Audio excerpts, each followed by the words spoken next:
All right, Pastor Mark here with the members of the greatest football team on the earth, the Seattle Seahawks, and very, very glad to let you guys share a little bit about your background, your story, your history, what Jesus has done in your life.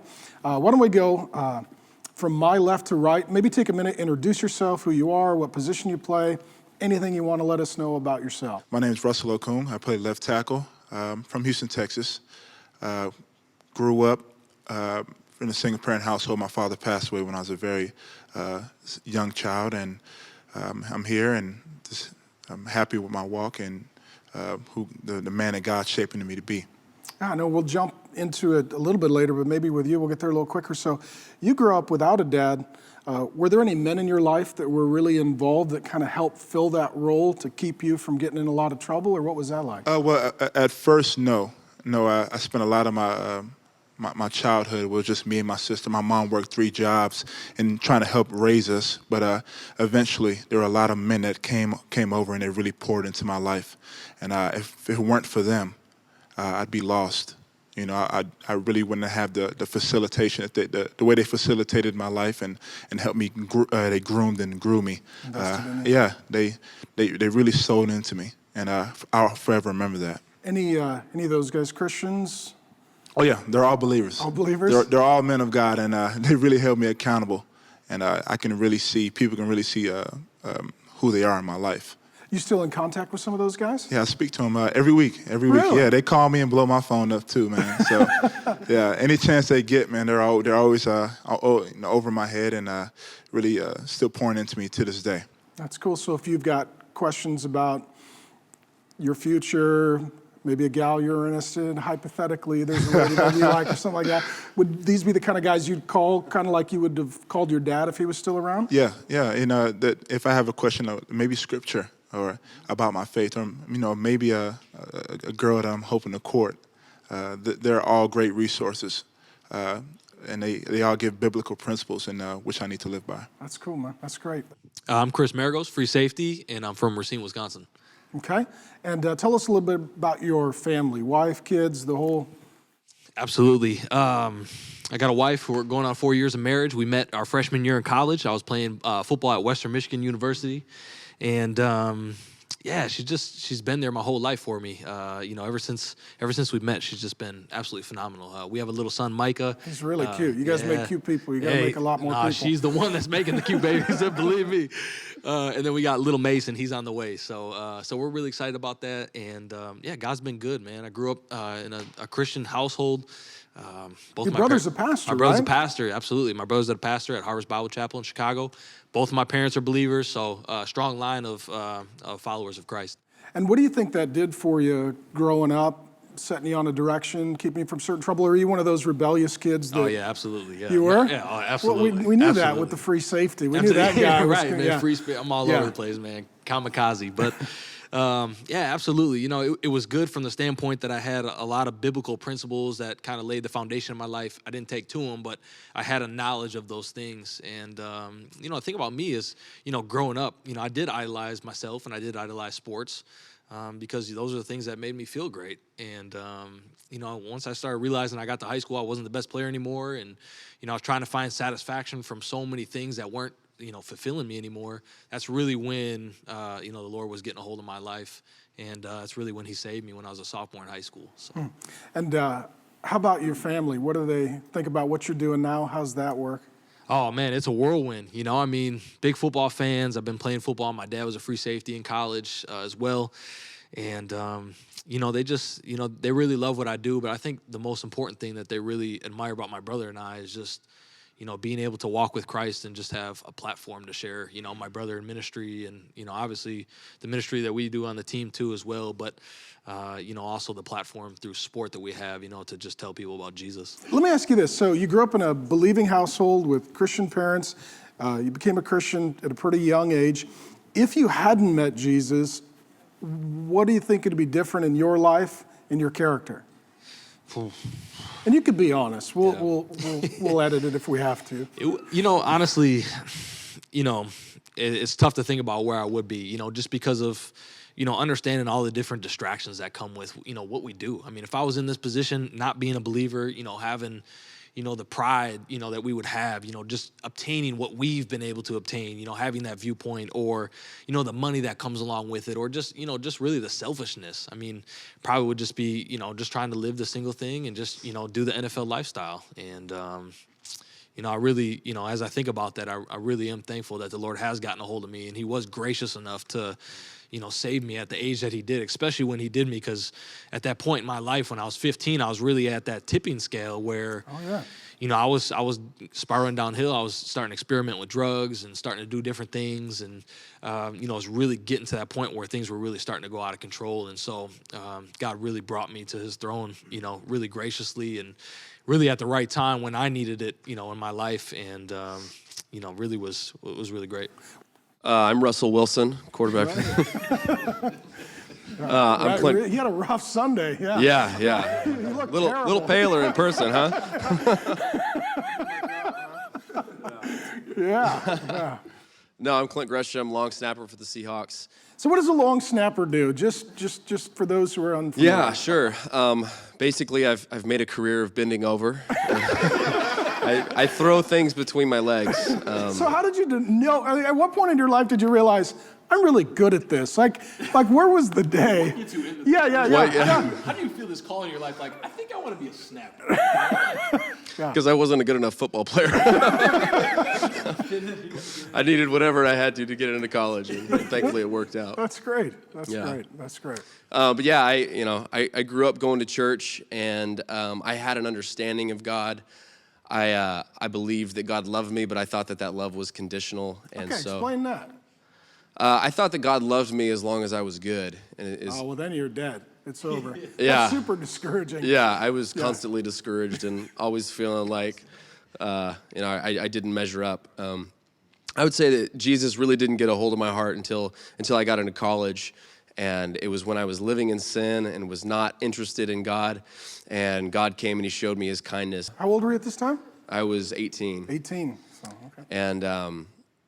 And made me question a lot of things about who God was, and because like I said, I was in the middle of living in sin and was not really interested in what God. is that? Drugs, alcohol, girls, All of it. long snapping, just all those. Just a cornucopia of evil. It was just wicked. Yeah. And so I think back on that moment, and I think that was when I really started to question who I thought that God was. And a couple years after that, I ended up doing a discipleship class at a church in Orange County, and it was super intense. It was a month long, and there was all these stipulations of the class. Like you had to take 2 hours worth of classwork every Sunday. You had to go to church every week. You had to take notes every week. Playbook, man. Yeah, it was kind of amazing, and basically took out every type of worldly influence you could have and just flooded you with the Word of God, and it radically changed my life. And I came back from that experience in 2009, just believing that I could make a difference. And I think that's something that I always struggled with is, I say a lot that, God saved me from an expectation of a life of mediocrity. And just believing that, man, like God actually does want to do things in my life. And God actually does want to, reach the world around me. And if I can just be a vessel for him and allow him to pour into me, he can pour into other people through me. And last question. So what do you think you'd be doing today had you not met Jesus Oh, man. and started walking with him? Yeah, I'd be living in sin and bound with all kinds of addiction and looking for love in all the wrong places. Yeah, I'm Rocky Seto from Southern California. A little bit about myself. I've been married to my bride, Charlotte, for 10 years. We have 4 children, Kaylani, Mia, Troy, and Timothy. What are their ages? 8, 6, 4, and 2. So your wife is busy. We're rolling, Yeah. and Yeah. as, I'm sure Grace understands. You're busy, I'm busy, and she holds it down. She's amazing woman. And how'd you meet Jesus? When did you become a Christian? I became a believer at the University of Southern California, 1998, my senior year. 2 guys who were witnessing to me: Rocky Brown, another Rocky, a walk-on wide receiver from Orange County, and then Mike Sylvester, like one of my mentors who I talked to today. And both guys, I love these brothers, and they introduced me to the Lord, and then that was it. That's cool. So now, I mean, you're kind of in that position, almost kind of like a father figure. I don't want to make you older than you are. But for the guys that are still playing, you're in a position of coach, and so you're worried about their health and their performance, but you also care about the whole person, not just Sunday and not just the season, but Yeah, and it fits in pretty well with how Coach Carroll thinks too. He's not the typical coach where we just coach X's and O's. We definitely try to coach the whole person. And like football people worship football. Okay, so whether you're a football coach or a football player, they want to be really good at football. Okay, so if you're in a certain business, they worship that business. Okay, so if I'm able to help somebody become as good as they can become as a coach or a football player, we're going to establish a pretty good relationship now. Okay, and when that happens, I believe God opens an opportunity to speak into their lives and share Jesus. Ultimately, they'll know your character, so they'll have trust in you. And then ultimately, you share the gospel. And so that if anyone were to ask me, how do you incorporate faith and how do you evangelize or share the gospel in your workplace? That's exactly, be awesome at what you're doing, help the people around you be as awesome as it can be, and then when you get the opportunity, share the gospel. Be very clear about it, and always be looking for that opportunity, though, so when it happens, you nail it. So I'll give you an opportunity. Share the gospel. What's the gospel? Gospel means that Jesus saves. We all need Jesus. Without Jesus, we are damned. Do I understand my dire need for Jesus? And Jesus is everything. Ultimately, Coach Carroll asked a question to the team this past Saturday. Ultimately, he asked, okay, why do you guys compete so hard? People had various answers, and there were really good answers, but ultimately, I wrote down, he goes, in certain words, how would you describe it? Jesus owns me. So Jesus died for me. Jesus paid for the debt that I couldn't pay, which is eternal death. And then ultimately, he gives me everything I need. And it affects my marriage, it affects how I raise my children, it affects my coaching. And ultimately, just you're consumed by who Jesus is. And as soon as someone helped me understand that when you read the Bible, see Jesus in it, it was over, man. It was over from Old Testament to New Testament stuff. It's just awesome. So ultimately, my favorite verse, I hope it's okay I share my favorite verses. No, do not share. I wanted you to, but Russell said no verses. He was very clear about that. I'm going to drop a little verses here and there, so I'm going to go with it. It's 1 Corinthians 2:2. Paul talks about, for I determined to know nothing among you except Jesus Christ and him crucified. Being so clear who we are, the essence of what we're about, I think guides us all, period. So we're not distracted. So ultimately, it's about being able to share Jesus and knowing that he owns me, and in a good way, because he's the best king that I could ever hope to be under, so thanks for asking. Yeah, it's great, man. Russell, thanks for joining us, and man, what a great opportunity God's given you to do what you love and to do it well, to do it with a fan base that is glad to have you. So on behalf of the fan base, welcome. Thanks for having me. Yeah, man. And so maybe a little bit about your story. I'm sure people are familiar with your performance. How about your upbringing and some of your family and history? And whatever you want to share is fine. We'd love to hear it. Well, I'm Russell Wilson. I was born in Richmond, Virginia. Actually, I was born in Cincinnati, Ohio, but I lived in Richmond my whole life, ever since like 1 or 2. I met Jesus when I was about 14 years old in the summertime, and that's when I was saved. Oh, I met him before. I got saved though when I was about 14 years old, and that's when my life started changing. I used to be a bad kid, shockingly. What kind of bad kid? Like long snapper bad kid, or how bad? Like Gresh. I used to be terrible. No, I'm kidding. No, I just used to beat up people. I used to bite people. I used to do just stupid stuff. Yeah, I used to be bad. Sounds like a D lineman. I was a mean dude. But I think that that's kind of when my life started changing. I wouldn't be where I am today without Jesus. Jesus is my all. He's my everything. I'm not perfect by any means. I try to do the things the right way. I try to live righteous. But I'm a constant work in progress, and we all are. And nobody's perfect. And that's the amazing thing about Jesus is he takes you for who you are. And so for me, it's just giving him all the glory. To be the quarterback of the Seattle Seahawks and to play with these guys, it's a tremendous honor. And so, obviously I love Jesus for what he's done in my life and what he continues to do, despite my circumstances, despite what I do wrong or what I do right or whatever, he's still always going to love me. And that's the difference between Jesus and everybody else. Jesus will always love you, always be there for you. So, how important is it for you to have someone bigger than you, somebody to look up to, somebody to worship, somebody to live for, somebody to not make it all about Russell? Well, we talk about playing for an audience of one. Audience of one truly is, playing for the Lord, playing for Jesus Christ. And, every time I step out, people always ask me, Russell, do you ever get nervous for games, or do you ever worry or anything like that? No, not at all. When I step out in the field, God's put me on that field for a reason in front of 80,000 people for a reason. And I truly believe that through my play, hopefully, that I can change people's lives. It's great. Anything else you guys would want to add? Yeah, I just want to say one thing quick too. It's easy for anybody to look at us and say, "Oh, these guys are in the NFL, or they came from this, or they've, look what they can do with the platform that they have." But I mean, when you really look at any one of us, I mean, look at Russell, 5'11" quarterback. Wasn't supposed to be short.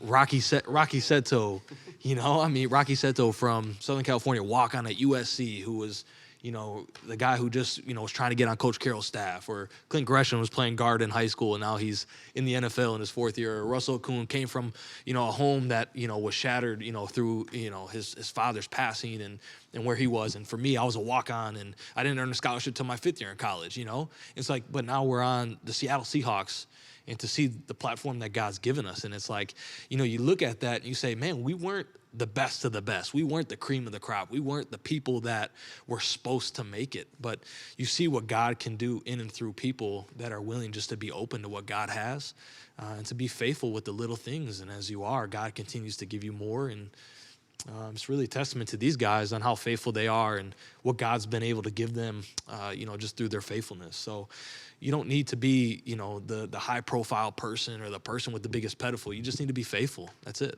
Just wanted a chance to say something. Man, you can do whatever you want. Yeah. So that's all right. Yeah, Thank you. Say whatever else. Yeah, wanted a chance to say something, and I've been reading a book lately, and the first page of the book, man, and it was so profound.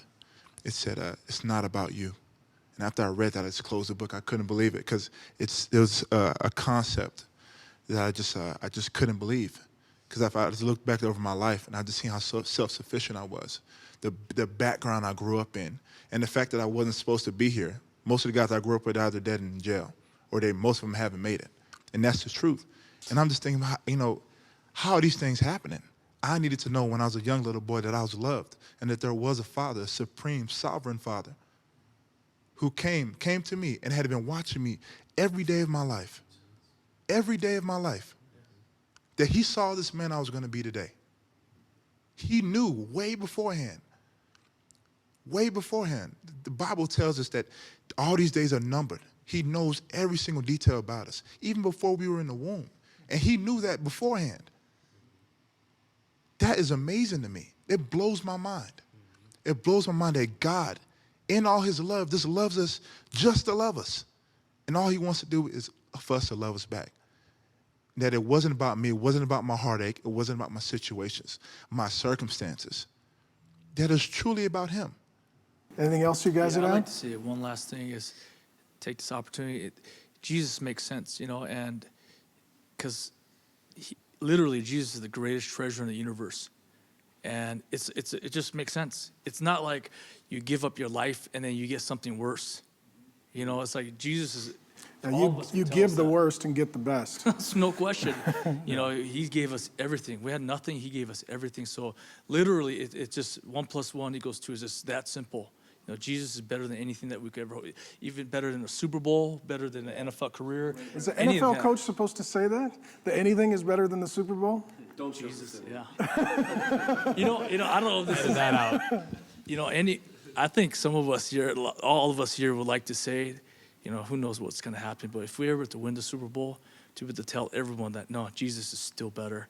Because as much as we worship this thing called a ring and championship, although we like to have one for sure, I just can't wait to tell people. If that happens, God willing, we'll be able to tell people, yeah, Jesus is way better still.